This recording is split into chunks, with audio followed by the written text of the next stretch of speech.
Asad ibn Abdallah ibn Asad al-Qasri was a prominent official of the Umayyad Caliphate, serving twice as governor of Khurasan under the Caliph Hisham ibn Abd al-Malik. The descendant of a prominent Arab family, he was the brother of Khalid al-Qasri, the powerful governor of Iraq for most of Hisham's reign. Asad's first tenure in 724 to 727 came in the wake of the Day of Thirst, a severe defeat of the hands of the Turkish in Transoxiana. Asad tried to reconcile the local Sogdians to Muslim rule, initiated tax reforms to address the grievances of the native converts to Islam, and enjoyed good relations with many local nobles, who began to convert to Islam under his influence. His military expeditions during his first tenure were targeted mainly against restive local princes, and avoided a direct confrontation with the Turkish. After his dismissal, his successors reversed his policy of reconciliation, resulting in a large-scale anti-Arab rebellion among the Sogdians. Another major defeat against the Turkish in the Battle of the Defile was followed by the almost complete collapse of the Arab position in Transoxiana, and the outbreak of a major rebellion in Khurasan itself, led by al-Harith ibn Shurajah, appointed for a second time to Khurasan in late 734. Asad brought in fresh troops to the province and managed to suppress Harith's uprising in 735 to 736, although the rebel leader himself escaped capture. An expedition in Kutal in 737 brought about the intervention of the Turkish Khagan at the head of an army.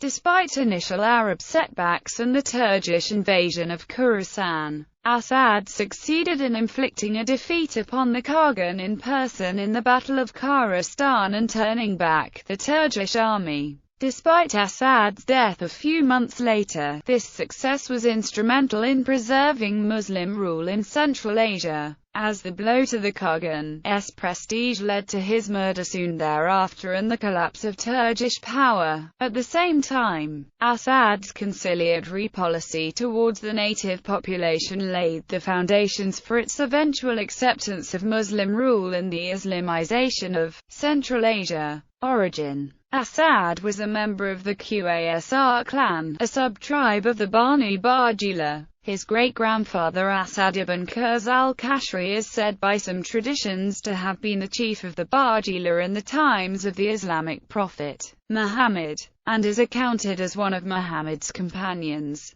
Other traditions, however, hostile to the family, report that Asad was a Jew and a runaway slave. Asad's grandfather Yazid was an early and prominent supporter of the Umayyad in the first fitna, while Asad's father Abdullah sided with Ibn al-Zubayr in the second fitna, but was eventually pardoned by the Caliph Abd al-Malik. First governorship of Khurasan. In 724, immediately after the rise of Hisham ibn Abd al-Malik to the throne, Asad's brother Khalid al-Qasri was appointed to the important post of governor of Iraq, with responsibility over the entire Islamic East, which he held until 738. Khalid in turn named Asad as governor of Khurasan. The two brothers thus became, according to Patricia Crone, among the most prominent men of the Marwanid period. Asad's arrival in Khurasan found the province in peril. His predecessor, Muslim ibn Sa'id al-Kilabi, had just attempted a campaign against Fergana and suffered a major defeat.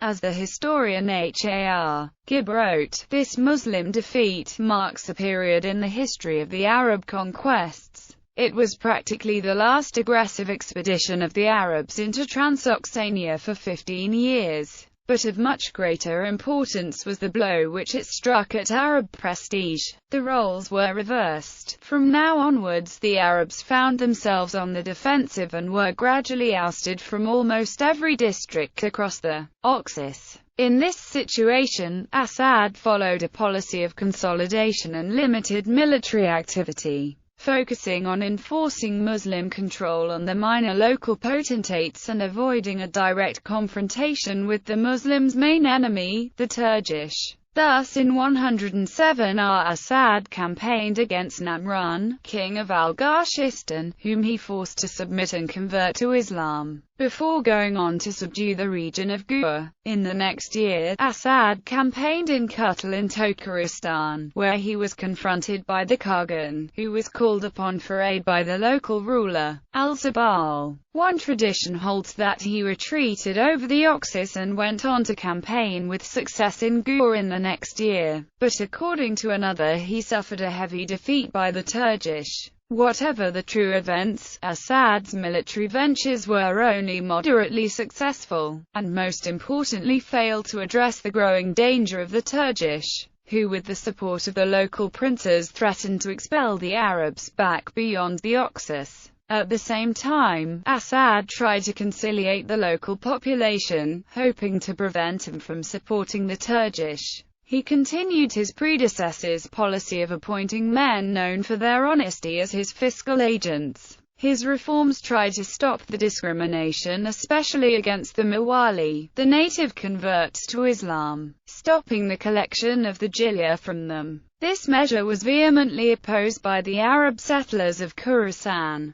but according to Khalid Yahya Blankenship, it may have helped to discourage the Turks for a couple of years by keeping the Transochanans on the Muslims' side. Despite Asad's efforts and his good relations with the local Iranian landowning class, the Daikins, taxation remained a heavy burden for the subject populations, and the greed and cruelty of Arab and Iranian tax collectors alike meant that Khurasan became a fertile field for the Shiite and Abbasid missionaries. Among the local nobility, Saman Qadar, the ancestor of the Samanid dynasty, is said to have been converted to Islam by Asad at this time, and Saman's eldest son was named Asad in the governor's honor. In 726 Asad rebuilt the city of Bork, which had been destroyed by Qutayb ibn Muslim following a revolt, and transferred there the Arab garrison troops from nearby Barakhan. Asad also resumed, after almost a decade, the practice of sending envoys to the Chinese court. This move was obviously linked to the Turkish threat, as the Turks were Chinese vassals and were regarded by the Transoxianians as the agents of the Chinese emperor, sent to deliver them from Arab rule. Asad is also said to have built the village of Asadabad near Nishapur, which his descendants held until Tahirid times. Asad was dismissed from his office in Ramadan 109 when in an outburst of anger he had the chief representatives of the four greatest Arab tribes in Khurasan, the Ahl, Aliya, Azd, Taman, and Bakr, publicly flogged. Caliph Hisham demanded his dismissal, and after naming al-Hakam ibn Awana al-Kalbi as his deputy, Asad returned to his brother in Iraq. Second governorship of Khurasan. Asad was replaced by Asad ibn Abdallah al-Sulami. At first he continued Asad's policy of conciliation, but then reversed it, leading to the outbreak of a full-scale rebellion in Transoxiana, which, coupled with renewed Turkish attacks, reduced the Arab presence there to Samarkand and its environs. Ashraf was able to recover Bukhara, but his successor, Junayd ibn Abd al-Rahman al-Murri, presided over the disaster of the Battle of the Defile in 731, which crippled the Khurasani army.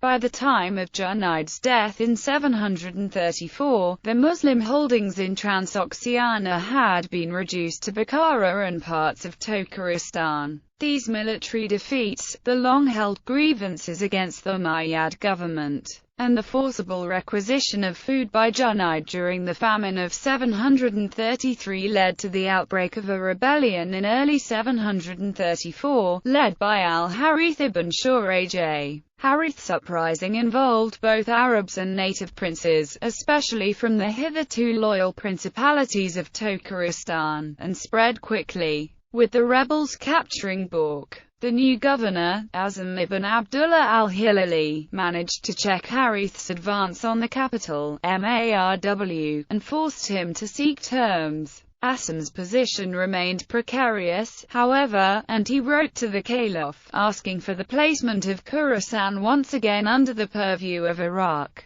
the appointment of a new governor and the substantial reinforcement of the province with Syrian troops. Hisham accepted the recommendations, and instructed Khalid al-Qasri to send Asad once again as governor to Khurasan. Early in 735, Harith renewed his rebellion. This time, whether due to pressure from local sympathizers in Marw or as an expedient way to gain time for Asad to arrive, Asam agreed to a truce with Harith, in which he also promised to support Harith's demands against the Caliph. Thus, in early 735 Asad arrived once more to take up the governorship of Khurasan, this time accompanied by 20,000 Syrian troops. According to the 11th century historian Gardizi, he imprisoned Asam for embezzling money and failing to campaign against the rebels, and immediately took the field himself. He soon gained the upper hand in a succession of victorious, if costly, battles with Harith's supporters.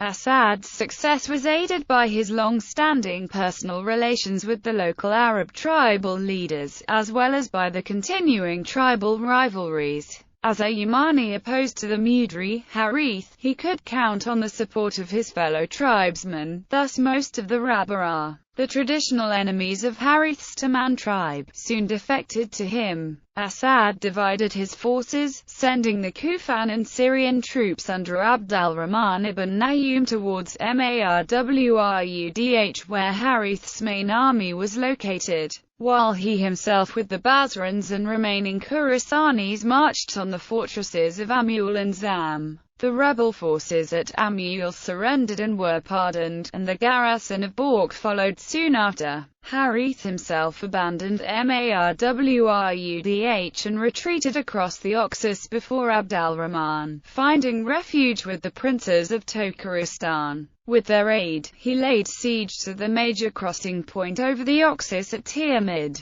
In the face of Harith's forces, Asad's troops could not cross the Oxus but retreated to Balkh. However, the Tiamid garrison managed to defeat Harith, who now retired eastwards to the mountains of Badakhshan. Asad followed up this success by persuading the garrison of Zam to surrender on promises of amnesty and double pay. Asad then led an expedition to recover Samarkand, which had been lost in the aftermath of the defile. He failed to take the city, and returned to Balkh after destroying the sluices of the city's irrigation canals. In the next year, 736, Asad's forces cleared the mountains of Upper Tokaristan from the remnants of Harith's supporters. Many of the latter, including some of Harith's relatives, were blockaded in the fortress of Tabush Khan by Asad's commander Juday al-Kirmani with 6,000 men, until they surrendered.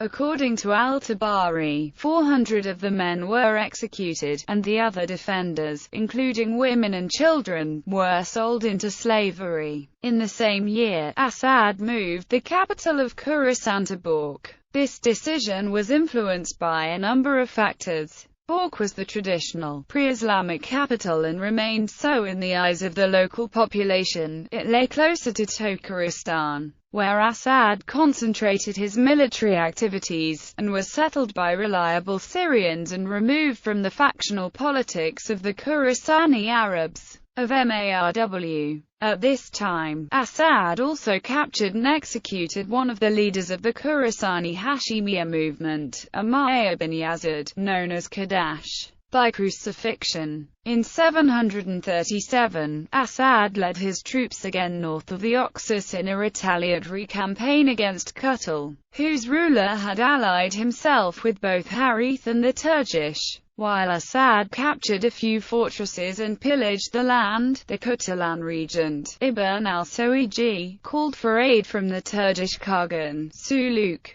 The Turkish army's arrival caught the Arab troops, widely dispersed while ravaging the countryside, by surprise, and precipitated a headlong flight across the Oxus. The Turkish followed after them and attacked and almost annihilated the Arab baggage train, which Asad had sent ahead. The timely arrival of Asad's main army saved the baggage train's remnants, before both sides settled for winter quarters. Ominously for the Arabs, the Khagan remained in Khurasan instead of retiring north, and Harith now emerged from hiding and joined him. Harith now counseled the Khagan to take advantage of the dispersal of the Arab army to its winter quarters, and resume his advance. In early December the Khagan led the Turkish army, 30,000 strong and comprising contingents from virtually every native ruler of Transoxiana and Upper Tokaristan, south. They bypassed Balkh and marched into Jusjan, hoping to raise the Hafalite princes of Lower Tokaristan in revolt as well. In this the Turkish failed, as the king of Jusjan joined Asad, who was approaching with what forces he could muster. Asad's advance caught the Khagan and Harith off guard. Asad came upon them near Khurasan when they were accompanied by only 4,000 men, the rest having scattered to plunder and forage. In the ensuing Battle of Khurasan, Asad routed the Turkish. Harith and the Khagan barely escaped themselves and fled north over the Oxus.